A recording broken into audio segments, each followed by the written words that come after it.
The imp of the perverse. In the consideration of the faculties and impulses, of the prima mobilia of the human soul, the phrenologists have failed to make room for a propensity which, although obviously existing as a radical, primitive, irreducible sentiment, has been equally overlooked by all the moralists who have preceded them. In the pure arrogance of the reason, we have all overlooked it.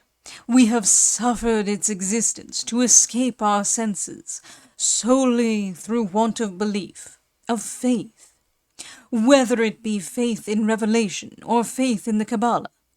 The idea of it has never occurred to us, simply because of its supererogation. We saw no need of the impulse, for the propensity. We could not perceive its necessity. We could not understand, that is to say, we could not have understood, had the notion of this primum mobile ever obtruded itself. We could not have understood in what manner it might be made to further the objects of humanity, either temporal or eternal. It cannot be denied that phrenology and, in great measure, all metaphysicianism have been concocted a priori. The intellectual or logical man, rather than the understanding or observant man, set himself to imagine designs, to dictate purposes to God. Having thus fathomed, to his satisfaction, the intentions of Jehovah, out of these intentions he built his innumerable systems of mind. In the matter of phrenology, for example, we first determined, naturally enough, that it was the design of the deity that man should eat. We then assigned to man an organ of alimentiveness, and this organ is the scourge with which the deity compels man, will-I-nil-I, into eating. Secondly, having settled it to be God's will that man should continue his species, we discovered an organ of amativeness forthwith. And so with combativeness, with ideality, with causality, with constructiveness. So, in short, with every organ, whether representing a propensity, a moral sentiment, or a faculty of the pure intellect.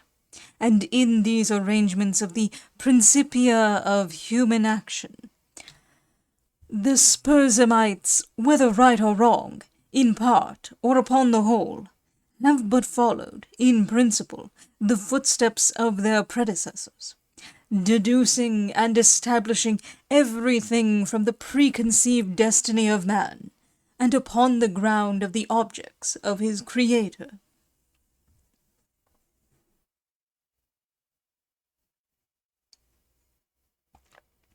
It would have been wiser, it would have been safer, to classify, if classify we must, upon the basis of what man usually or occasionally did, and was always occasionally doing, rather than upon the basis of what we took it for granted the deity intended him to do. If we cannot comprehend God in his visible works, how then in his inconceivable thoughts, that call the works into being? If we cannot understand him in his objective creatures, how then in his substantive moods and phases of creation? Induction, a posteriori, would have brought phrenology to admit, as an innate and primitive principle of human action, a paradoxical something, which we may call perverseness, for want of a more characteristic term. In the sense I intend, it is, in fact, a mobile without motive, a motive not motivert. Through its promptings we act without comprehensible object.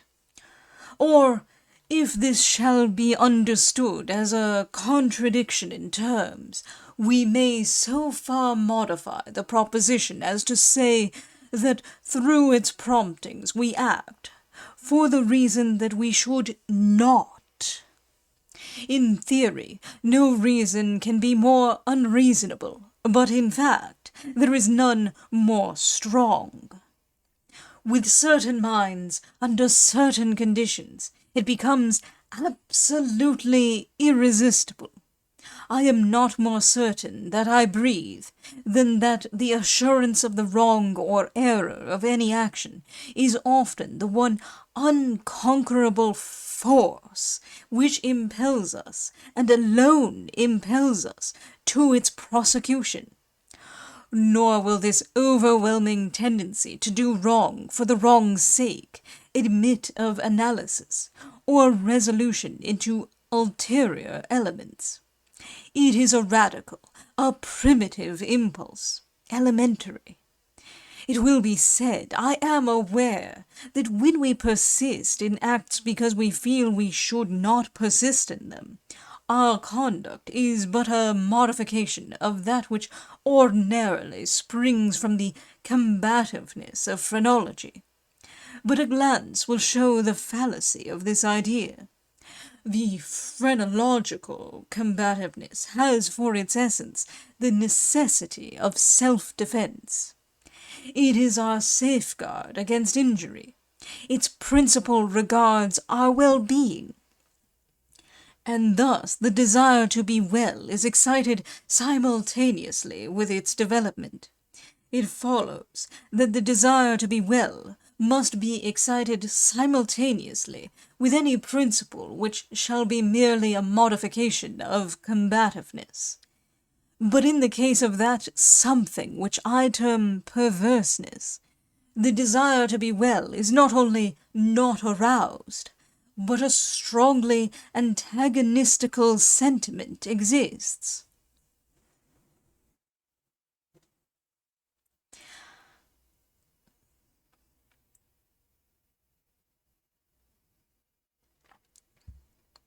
An appeal to one's own heart is, after all, the best reply to the sophistry just noticed.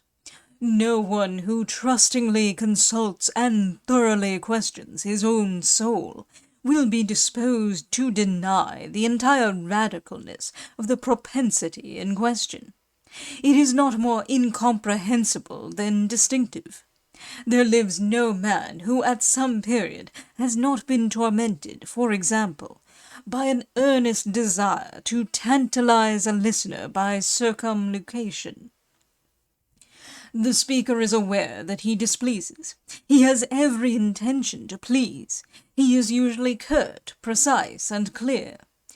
The most laconic and luminous language is struggling for utterance upon his tongue.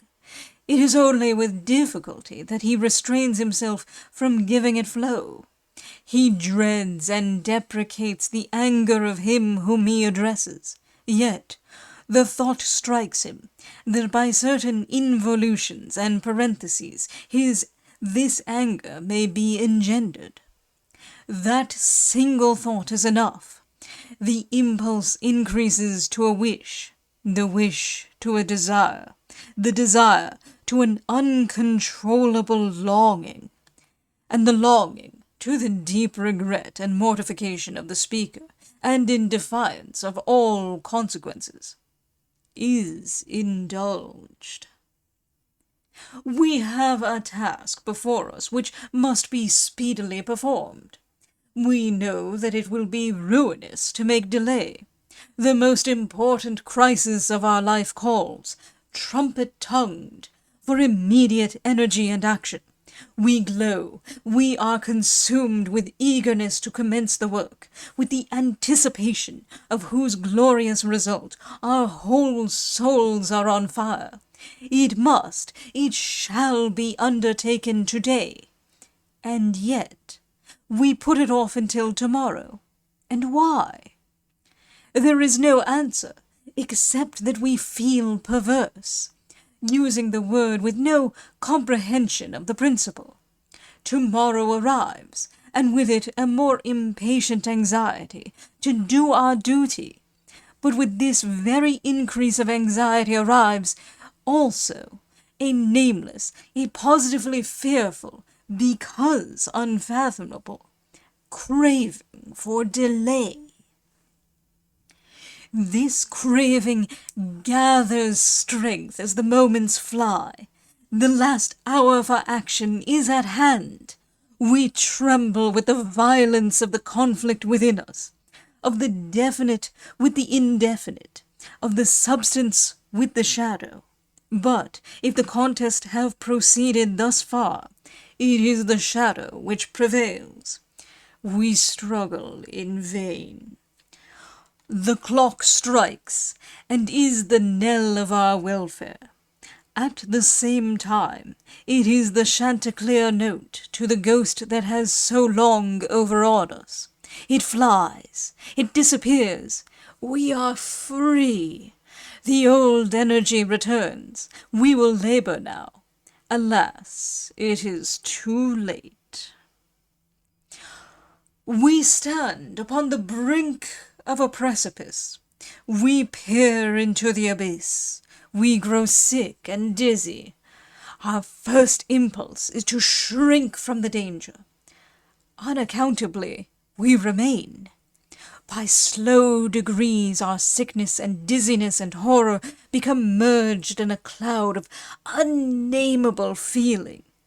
By gradations still more imperceptible, this cloud assumes shape, as did the vapor from the bottle out of which arose the genius in the Arabian Nights.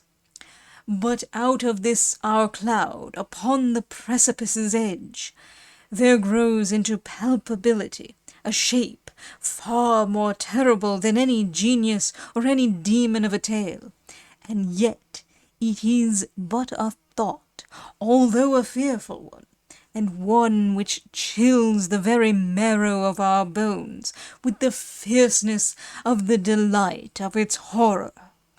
It is merely the idea of what would be our sensations during the sweeping precipitancy of a fall from such a height. And this fall, this rushing annihilation, for the very reason that it involves that one most ghastly and loathsome of all the most ghastly and loathsome images of death and suffering which have ever presented themselves to our imagination. For this very cause do we now the most vividly desire it, and because our reason violently deters us from the brink, therefore do we the most impetuously approach it. There is no passion in nature so demoniacally impatient as that of him who, shuddering upon the edge of a precipice, thus meditates a plunge. To indulge for a moment in any attempt at thought is to be inevitably lost. For reflection but urges us to forbear, and therefore it is, I say, that we cannot. If there be no friendly arm to check us, or if we fail in a sudden effort to prostrate ourselves backward from the abyss, we plunge and are destroyed. Examine these similar actions as we will, we shall find them resulting solely from the spirit of the perverse. We perpetrate them because we feel that we should not. Beyond or behind this there is no intelligible principle, and we might, indeed, deem this perverseness a direct instigation of the arch-fiend, were it not occasionally known to operate in furtherance of good.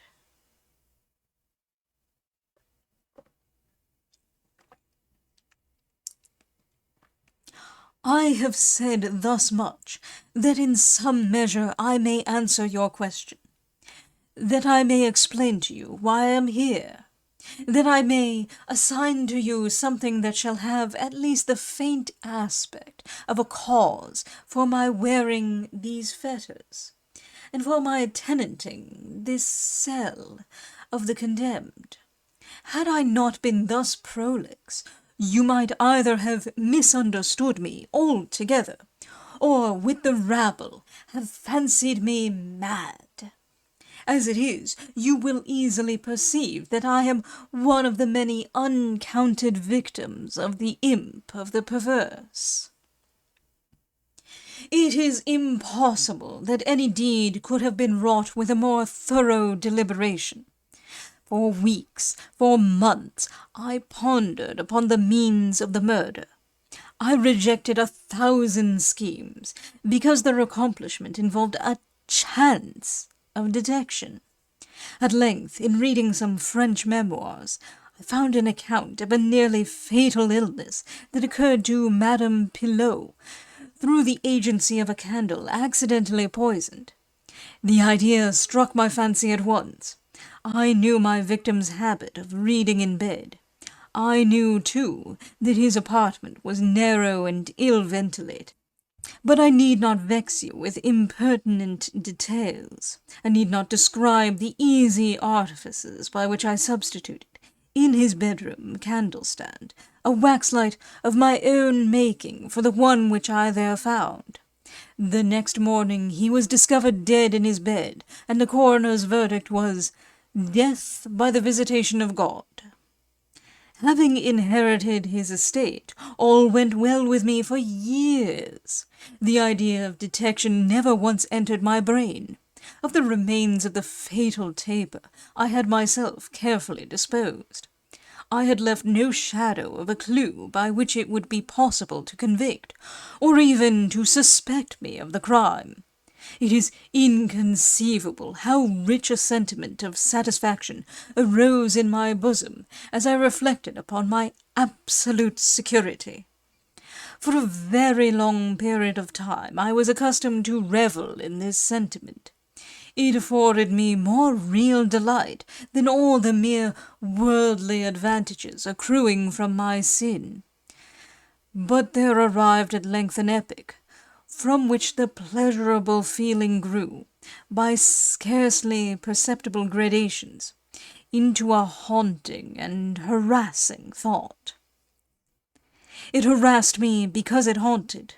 I could scarcely get rid of it for an instant.